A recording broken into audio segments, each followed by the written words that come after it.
avocat nanga Yesu yoleyo nelakanga ofana. C'est lui qui a été crucifié avec des personnes. La Bible l'appelle, il était l'unité de mesure. Parce qu'il était l'homme du milieu, il a pesé des personnes, il a pesé des peuples. La Bible dit que l'homme du milieu, lorsqu'il est venu, il était avec 2 pieds, mais ce jour-là, Jean-Baptiste lui considérait comme un agneau. Mais aujourd'hui, Dieu nous a fait grâce. Nous allons parler d'autre chose, quelque chose que vous connaissez déjà, quelque chose que vous avez l'habitude d'en parler. Mais poussé par le Saint-Esprit, vous savez, lorsque nous prenons la parole, nous ne le faisons pas. Pourquoi? Parce que nous sommes de meilleurs. Nous ne le faisons pas. Pourquoi? Parce que je ne sais pas quoi, mais tout simplement parce que le Seigneur nous a fait grâce de prendre la parole. Alors, je suis venu aujourd'hui vous parler des thèmes que vous connaissez déjà. Pour les autres, ça sera un rappel. Pour les uns, pardon, ça sera un rappel. Et pour les autres, peut-être. Vous savez, à chaque fois que la parole sort, à chaque fois que un homme de Dieu passe devant pour prendre la parole, il y a une chose. Voilà, merci. À chaque fois que nous prenons la parole, si cela dépendait de nous, bien aimés, nous pouvons faire tout ce que nous voulons. Mais tellement que cela ne dépend pas de nous, voilà pourquoi nous faisons pousser par le Saint-Esprit. Alors, nous allons prendre nos Bibles. Est-ce qu'il y a un lecteur dans la salle? Vous savez, nous sommes ivres de la parole. Et cette ivresse, ce n'est pas parce que nous avons pris de boissons alcooliques. Mais non, mais pourquoi? Parce que à chaque fois que nous écoutons la parole, la Bible dit que la parole dont nous écoutons chaque fois, c'est cette parole-là qui fait de sorte que nous soyons ivres. Nous allons lire. Alors, nous allons comprendre cette petite pensée que vous connaissez déjà d'ailleurs. Comme je viens de le dire, vous connaissez déjà. Nous allons lire dans le livre de Matthieu. Matthieu chapitre 5, verset 29. Matthieu 5, verset 29. C'est un verset que vous connaissez très bien. Nous allons le lire. Nous lisons la parole de Dieu. Amen. Si ton œil droit est pour toi une occasion d'échec, arrache-le et jette-le loin de toi.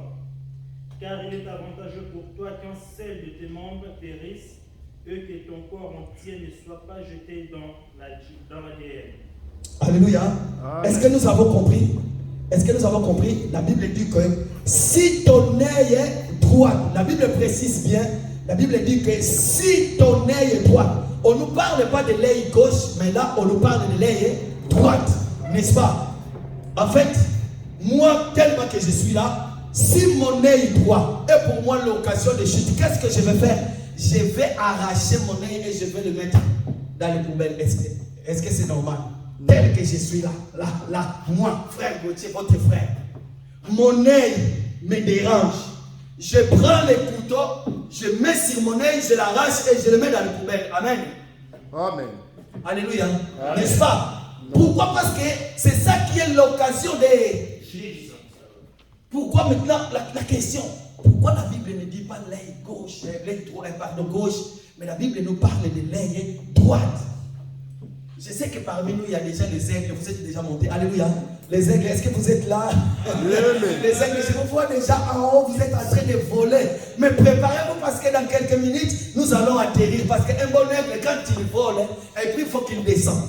Et quand il descend, quand il est en haut, parce que maintenant il a regardé, sentinelle. Il a regardé maintenant, il sait quelle heure est-il, et après il va poser ses pieds. Voilà pourquoi la Bible nous dit que si ton œil droit est pour toi une occasion de chute, arrache-le, jette-le. Bien aimé dans le Seigneur, je me suis posé des questions. C'est un verset que j'aime bien. Je sais que vous les aimez aussi. Pourquoi? Parce que vous avez l'habitude de le lire, vous avez l'habitude de l'expliquer. Pourquoi l'œil droit? Pourquoi on nous parle de droite? Nous allons lire encore, frère, notre bien-aimé. Nous allons lire toujours le livre de Matthieu. Je vais donner tous les témoins. Après, je vais essayer de courir là-dessus. Nous allons lire dans le livre de Matthieu chapitre 6, verset 22. Écoutez ce que la Bible dit pour l'œil. Pourquoi? Parce que nous avons compris, l'œil, c'est ça qui nous aide à voir. Mon frère, Est-ce que vous pouvez vous mettre là, pardon? L'œil, c'est ça qui nous permet de voir, n'est-ce pas? Amen. Tellement que nous sommes en bonne santé, tellement que nous sommes là, physiquement par là, je ne peux pas ôter mon œil. Pourquoi? Parce que si j'ôte mon œil, je suis devenu aveugle. À ce moment-là, il faut que je porte des lunettes. Pourquoi? Parce que lorsque Dieu m'a créé, Dieu a créé l'homme, il a fait que de sorte que l'homme puisse avoir le désir pour regarder, pour voir. Mais je me suis dit que si prenons par exemple, on m'arrache l'œil, je ne serai pas de ce que la Bible dit que il regarde mais il ne voit pas. Ils entendent, ils écoutent mais ils n'entendent pas. Amen. Est-ce que nous ne serons pas comme ça là? Nous allons lire. Alors là maintenant nous allons comprendre pourquoi l'œil, pourquoi le Seigneur nous parle de l'œil. Allons-y mon bien-aimé. Matthieu chapitre 6, verset 22. Nous lisons la parole de Dieu. L'œil est la lampe du corps. Si ton œil est en bon état, tout ton corps sera éclairé. Donc c'est par là que je vais comprendre que mon œil c'est la lampe du corps. Amen. Donc si mon œil est en bon état, ça veut dire que tout mon corps sera éclairé. Si mon œil n'est pas en bon état, ça veut dire que mon corps ne sera pas éclairé. Donc c'est par là que nous allons comprendre. Lorsque la Bible nous parle des choses, attention de ne pas prendre les choses dans le sens physique des choses. Il peut y arriver dans la doctrine et que nous considérons toutes les choses telles qu'elles sont.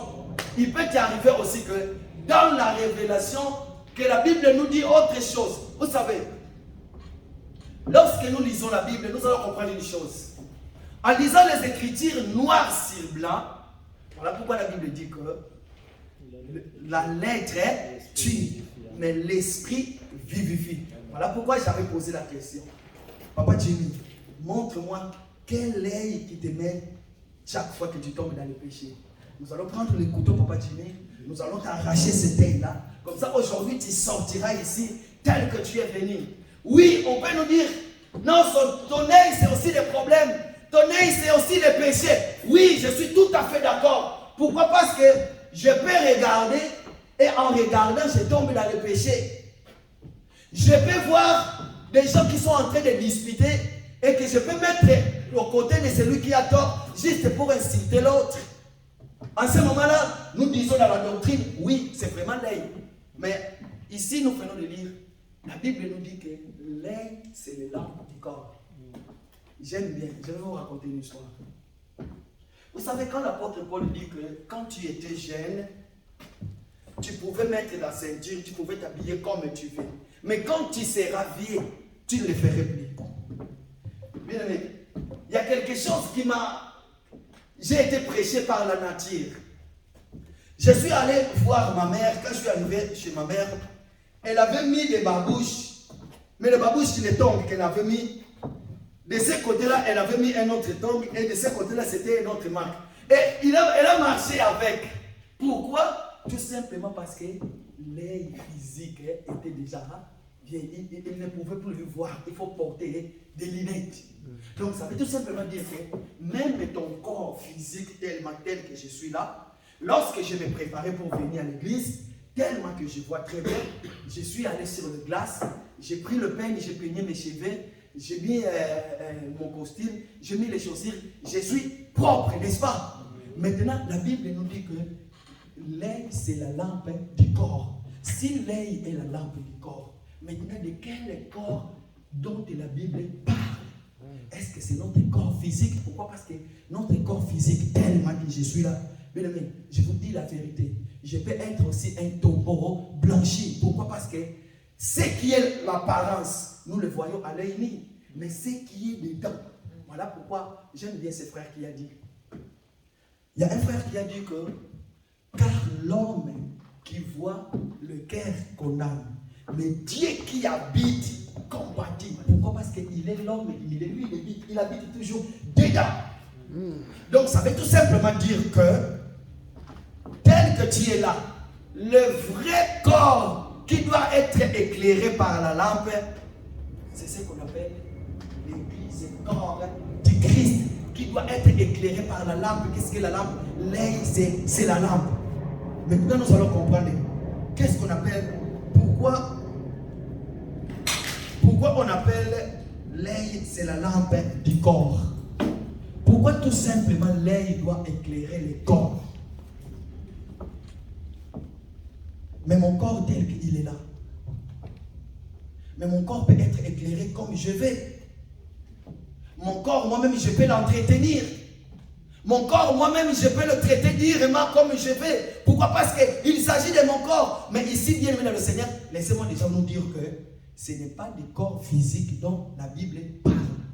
Nous allons comprendre que ce n'est pas de cet corps-là qui nous pousse à tomber dans les péchés. Ce n'est pas cet corps-là qui fait je ne sais pas quoi. Mais le corps dont la Bible nous parle, nous allons lire. Nous allons couvrir un peu. Nous allons aller sur le Matthieu chapitre 5, verset 15. Après Matthieu chapitre 5, verset 14 à 15, pardon. Matthieu 5, verset 14 à 15. Je lis la parole de Dieu. Vous êtes la lumière du monde. Ok. Une ville située sur une montagne ne peut être cachée. 15. Et on n'allume pas une lampe pour la mettre sous le boisseau. Voilà. Mais on la met sur le chandelier et elle éclaire tous ceux qui sont dans la maison. Voilà. Donc cette lampe-là dont la Bible parle, on ne peut pas l'allumer pour le mettre sous la table. Mais on l'allume pour le mettre sur la table afin que la lampe puisse éclairer, afin qu'il y ait de la lumière partout. Pourquoi? Parce que cette lumière-là, on ne peut pas le cacher. Mais cette lumière-là doit éclairer toute la maison, toutes les surfaces. Voilà pourquoi on nous parle que l'œil, c'est la lampe du corps. Or que l'œil, le but de l'œil, c'est pour éclairer. C'est pour donner l'éclairage partout, pour que les gens voient. Maintenant, le Seigneur, écoute, il appelle les disciples, il dit d'abord, un peu en haut, vous êtes le sel de la terre. Si le sel perd sa saveur, à quoi ne le rendra-t-on? Donc tout simplement, ça veut dire que lorsque maman est à la maison, elle entre dans la cuisine, elle est en train de préparer la nourriture. Si elle n'a pas mis du sel, donc ça veut tout simplement dire que cette nourriture-là n'aura pas de saveur. Pourquoi? Parce qu'il n'y a pas tous les ingrédients qu'il faut pour que la nourriture puisse avoir le saveur. Maintenant, écoute, elle descend encore, il dit que vous êtes la lumière du monde. Pourquoi? Parce que quand il parlait de cela, il ne dit pas que frère partout tu es la lumière du monde, non. Parce que si frère partout tu es la lumière du monde, sachez que tu vas nous faire tourner. Les jours où nous allons voir, peut-être que tu vas dire quelque chose et que moi je vais considérer la chose, je vais dire que non. Je croyais que frère partout était la lumière du monde. Ce n'est pas ça. Mais c'est quoi la lumière du monde? La lumière du monde est que vos œuvres puissent briller devant les hommes, afin que les hommes témoignent que réellement vous êtes de Dieu. Par contre, un homme physique, il a des défauts. Bien aimé, laissez-moi vous dire, pendant que nous sommes ici sur terre, personne n'est parfait. Nous tous, nous sommes en train de courir. Nous sommes en train de courir pour avoir les couronnes. Or, pour avoir cette couronne-là, il y a un travail à faire. Nous sommes des athlètes. Et lorsqu'il y a des travail à faire, nous devons nous séparer de tout ce qui est mondain, de tout ce qui nous sépare de notre Dieu, afin que nous soyons purs le jour où le Seigneur va venir, comme je l'avais dit tout au début. Si réellement le Seigneur venait aujourd'hui, est-ce que ton œil ne fera pas de sorte que le monde puisse te réclamer? Pourquoi? Parce que vous savez, je vais vous expliquer une chose. J'aime bien donner cette illusion-là. La Bible dit que le jour où le Seigneur viendra, beaucoup ne le verront pas. Pourquoi? Parce que ça sera un éclat d'œil. Nous allons monter. Maintenant, regardez ce qui va arriver. Il était une fois dans la Bible. Moïse est parti. Moïse est décédé. Dieu merci, jusqu'à aujourd'hui, le tombe de Moïse, nous ne le savons pas. Ce sont les anges qui les ont enterrés. Pourquoi? Parce que le Seigneur n'a pas permis. Parce que si les tombes de Moïse étaient repérées, les tombes, je parle bien des tombes physiques, étaient repérées quelque part, Israël physique allait commencer à adorer Moïse au lieu de tourner le regard vers Dieu. Mais sachez que Israël d'aujourd'hui, il y a ce qu'on appelle des Israël messianiques aussi, qui écoutent la parole, qui prient comme nous. Mais il y a aussi cet Israël-là que le Seigneur a endurci leurs oreilles. Même si tu n'es pas Israël physique, pardon, Israël spirituel, laissez-moi nous dire que beaucoup de gens vont se retrouver dans la même situation que l'Israël physique qui rejette Dieu aujourd'hui. Et les jours viendront, lorsque les églises vont partir, et aussi ils réfléchiront leurs genoux, ils feront de même que Israël feront. Pourquoi? Parce qu'ils ont dit que nous avons écouté, mais nous n'avons pas fait. Nous avons vu, mais nous n'avons pas obéi. Donc c'était ça. Alors, donc voilà ce que je veux dire. Maintenant, Moïse est décédé. Personne ne sait où on a enterré Moïse. Mais le diable est venu discuter le corps de Moïse avec l'ange Michael. Pourquoi? Parce que le diable a commencé à accuser. La Bible l'appelle l'accusateur. Il commence à accuser en disant: Moïse est à moi. Pourquoi? Tout simplement parce que Moïse agit avec la colère. Là où Dieu l'a dit d'agir, avec la simplicité calme, mais Moïse agit avec la colère. Voilà pourquoi le diable, il dit que la colère, ce sont mes fruits à moi. Si vous, dans le Seigneur, vous avez des fruits de l'esprit, sachez que le diable, c'est ses fruits à lui. C'est comme ça qu'on reconnaît que le diable aussi, il a ses trucs à lui. Alors, qu'est-ce qui va se passer?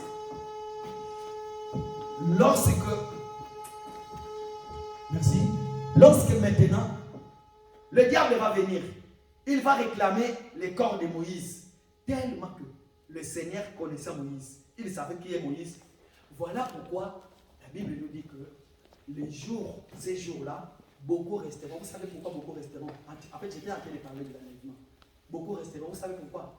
Pourquoi? Parce que la terre va nous réclamer.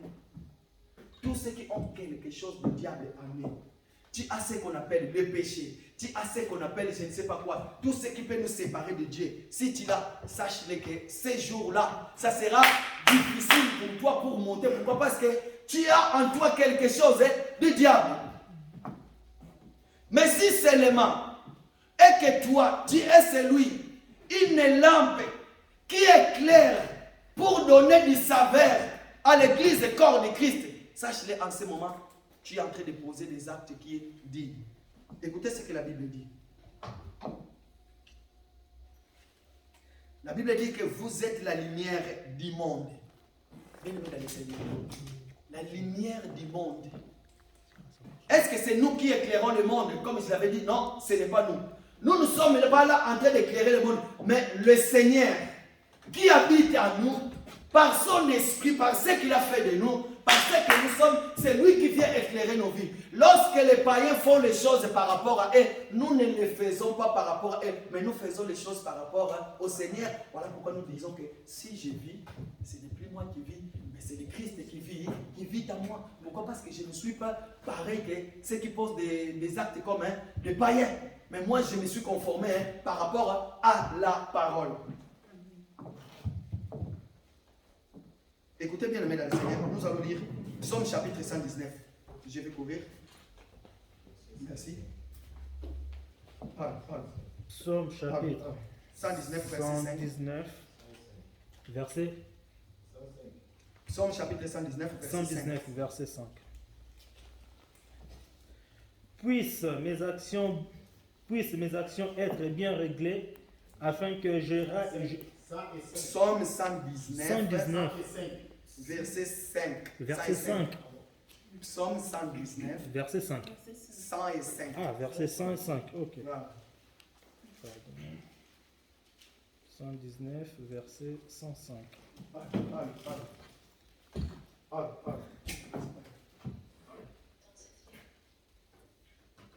Psaume chapitre 119, verset 105.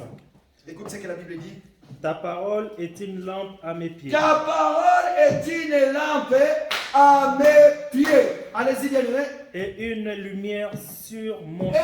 Et une lumière sur mon sentier. Mon frère, que Dieu te bénisse. Merci. Amen. Le Seigneur nous est en train de nous dire que quand la Bible dit que si ton œil droit est pour toi une occasion de chute, arrache-les. C'est par là que nous allons comprendre que l'œil qui nous conduit, ce n'est que la parole.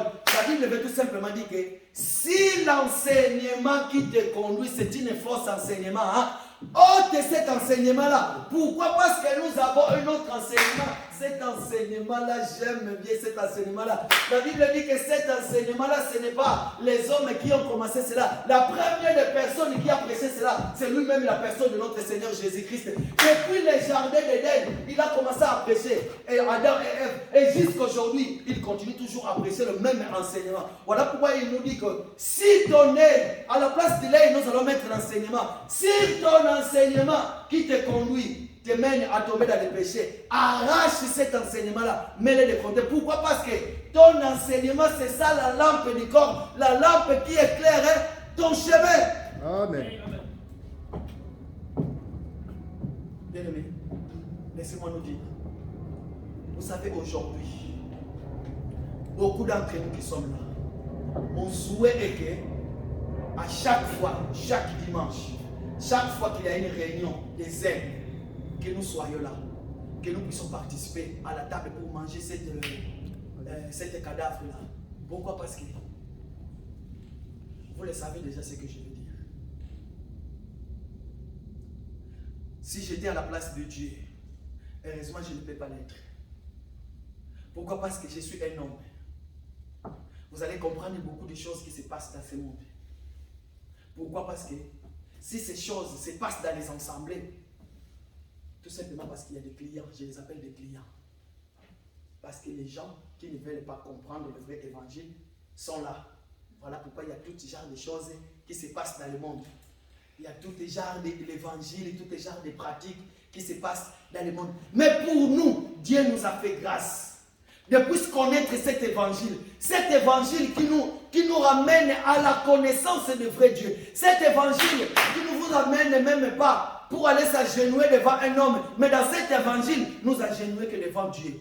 Cet évangile qui ne vous pousse pas de prendre ton salaire ou je ne sais pas quoi, d'aller le donner sur un prophète. Pourquoi? Comme quoi, donnez-moi ton Isaac. Alors qu'ils oublient que lorsque l'Éternel avait demandé l'Isaac pour qu'il soit offert sur les montagnes, la personne qui a pris l'Isaac, il est parti avec l'Isaac. L'Isaac n'est pas resté, mais l'Isaac est rentré. Bien aimé dans le Seigneur, sachez-le que l'air est grave.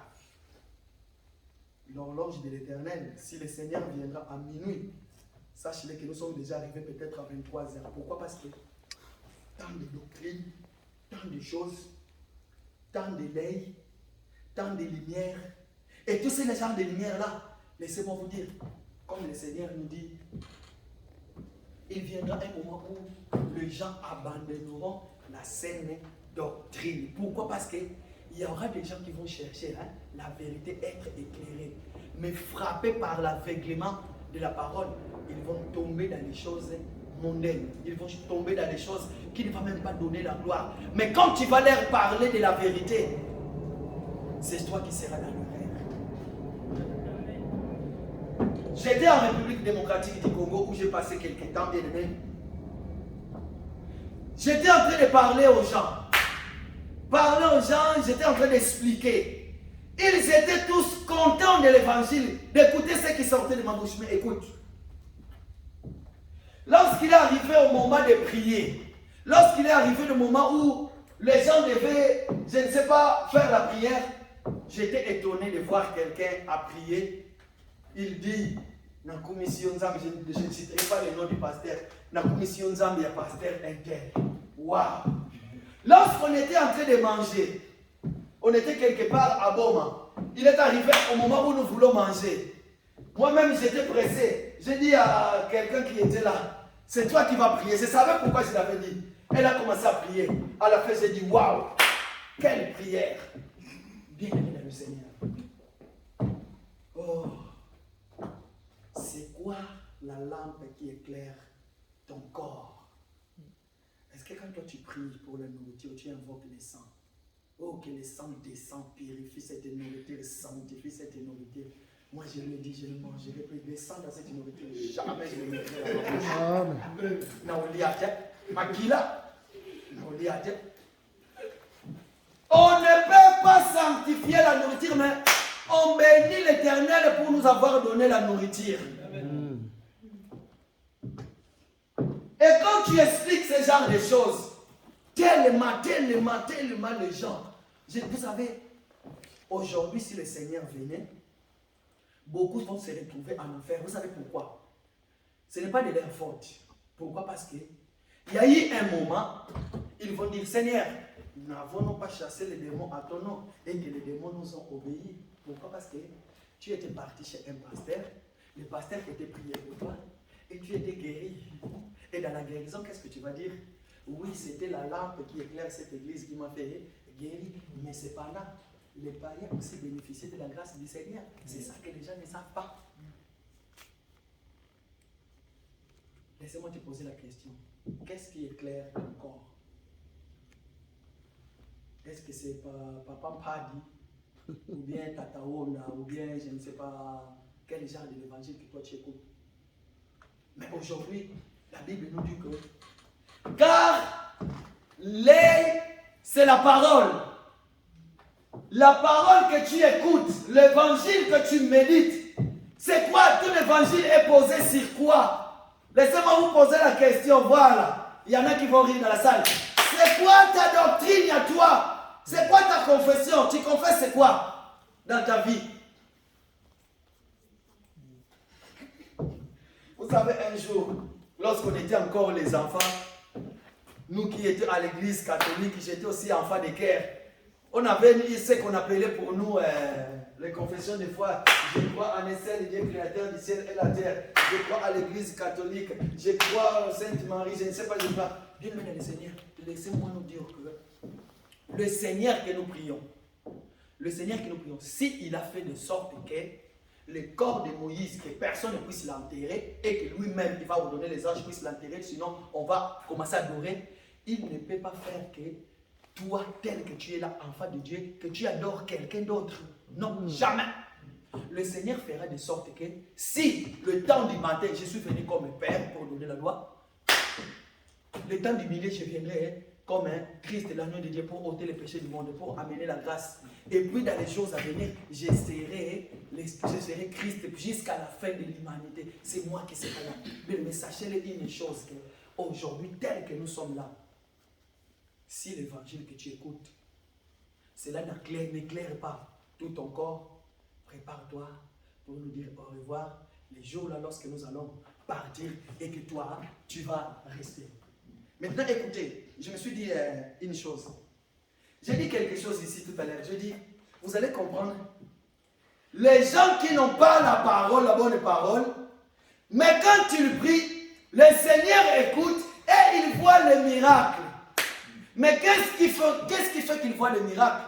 Laissez-moi vous dire qu'il y a des miracles et des miracles. Or que nous, dans cet évangile, nous savons le premier miracle, lorsque le cœur tourne vers Dieu, c'est ça le vrai miracle. Lorsque quelqu'un qui était pécheur, il abandonne le péché, il abandonne tout ce qu'il faisait, et que son regard tourne vers le Seigneur, en ce moment-là, le Seigneur agrée l'offrande de cette personne-là. Maintenant, comprenez une chose.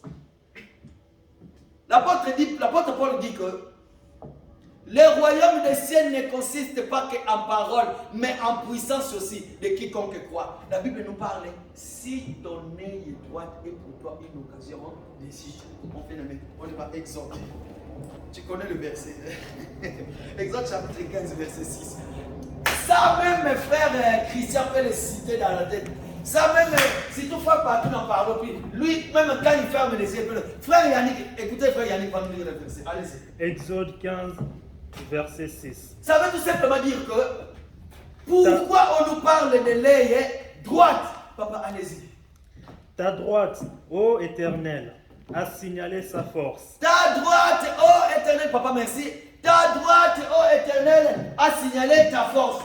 Ça veut tout simplement dire que l'évangile que nous prêchons, l'œil droite que nous prêchons, c'est un évangile qui est puissant de quiconque croit, parce que cet évangile-là, lorsque nous le présentons, vous sentez qu'il y a des gens qui disent que nos cœurs ne sont pas en train de brûler au-dedans de nous, parce que cet évangile-là, c'est aussi pour guérir les maladies. Or que le vrai maladie, or que le vrai infirmité, lorsque tu reçois une fausse évangile, mais quand tu reçois le vrai évangile, en ce moment-là, tu peux dire que, oh Éternel, ton œil droit représente ta force. Pourquoi? Parce que l'évangile que nous avons bien aimé, il n'y a pas que les discours persuasifs des hommes, mais c'est une démonstration aussi. Et cette démonstration-là, il faut le montrer. Que le Seigneur vous bénisse. Nous allons nous lever, s'il vous plaît. Amen.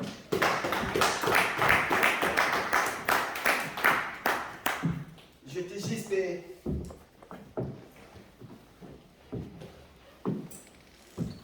venu vous présenter quel évangile que tu écoutes toi.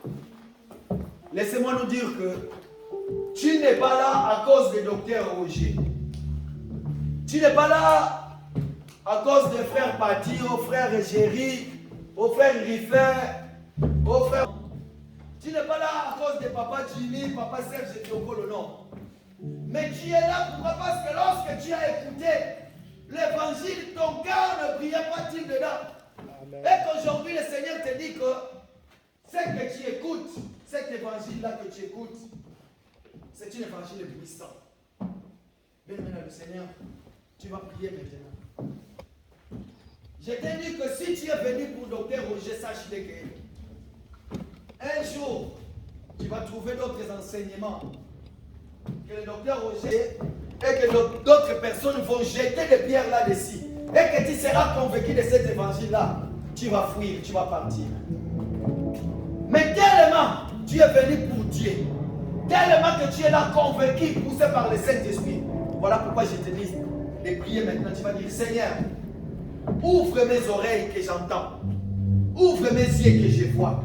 Je ne veux pas être de ceux qui entendent, ne comprennent pas, de ceux qui voient mais ne touchent pas. Mais je veux que tu puisses être le Dieu qui conduit ma vie tous les jours. Et que je puisse comprendre ton évangile. Prions le Seigneur. Éternel notre bénédiction, Seigneur, mon Dieu, pour nous avoir fait, Seigneur. Sois béni par ton nom, Papa, pour l'amour que tu as montré et dire ce que tu... Oui, Seigneur, nous sommes venus écouter ta parole. Nous sommes venus là pour comprendre encore que l'œil, c'est la lampe du corps. Si ton œil n'est pas bon, l'œil, c'est la lampe du corps, Seigneur. Nous avons compris que l'œil, c'est la parole. C'est l'enseignement. Cet enseignement qui est fondé sur l'enseignement des apôtres. Seigneur, je ne veux pas que mon âme puisse être troublée dans n'importe quel genre d'enseignement. Mais je veux que toi-même, que tu puisses me parler à chaque fois que j'ai besoin. Je veux t'écouter chaque fois. Le vrai enseignement, c'est toi, Seigneur. Parce que ton enseignement, toi, Seigneur, nous donne l'éclairage. Ton enseignement, toi, Seigneur, nous fait vibrer. Papa, lève-toi. Merci Jésus, merci Jésus, merci Jésus.